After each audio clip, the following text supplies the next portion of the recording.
We are sizing up the Clemson football team with the Tigers tangling with the Tide, of course, in the national semifinal on New Year's Day. It's part 3, 2015, going to the Tide and Clemson coming back last year. I believe, Mark, and you can speak better to this, that most Clemson fans would have a soft spot in their heart and a special place for Wayne Gallman, a workhorse, just carried the load the last few years, and of course has a championship ring to prove it. Also, though he was pretty much contained, bottled up by one of the better, if not the best front seven in college football the last 2 years, wasn't able to make those big plays, those big gains, not that kind of back, usually is used to wearing down a defense, and that Alabama defense wasn't worn down by the run. It was worn down by Deshaun Watson making plays and those receivers downfield. Now you've got a much different running combination with that explosiveness of Tavian Feaster and Travis Etienne. So speak to the difference in the Clemson running game this year.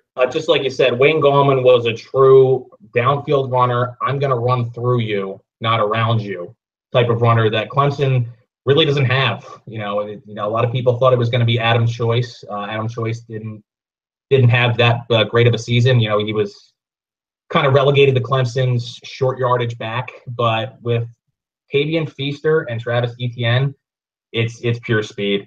Now, Etienne is actually surprisingly a powerful runner. It's going to take one or two guys, and if you try to take him down by his legs, he has this lower body strength that you're just going to see guys bounce off of. And you wouldn't expect it from a 19-year-old kid, but you have these Division I college athletes coming for his legs and just bouncing right off. That's what makes his run game a bit different. He's going to shoot the first gap he sees.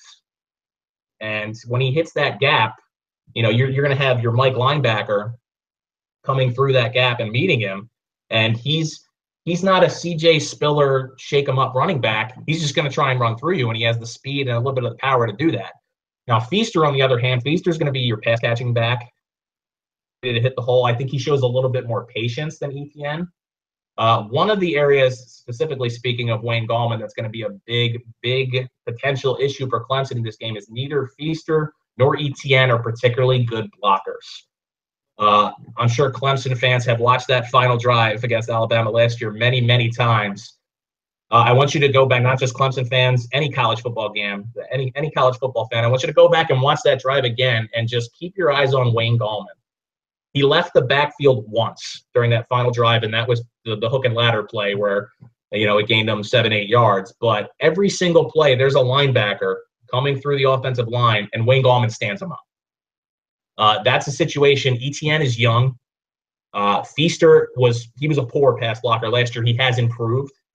I think you're going to see them both try and go low on the Alabama blitzing linebackers, but they're going to have to stand in there, and they're going to have to take some in the chops in order to keep Kelly Bryant clean. No, that's a great point that often gets dismissed is the pass blocking. And against this defense, you got to have a back that's going to stand in there and at least give it a shot and give that quarterback a split second more downfield.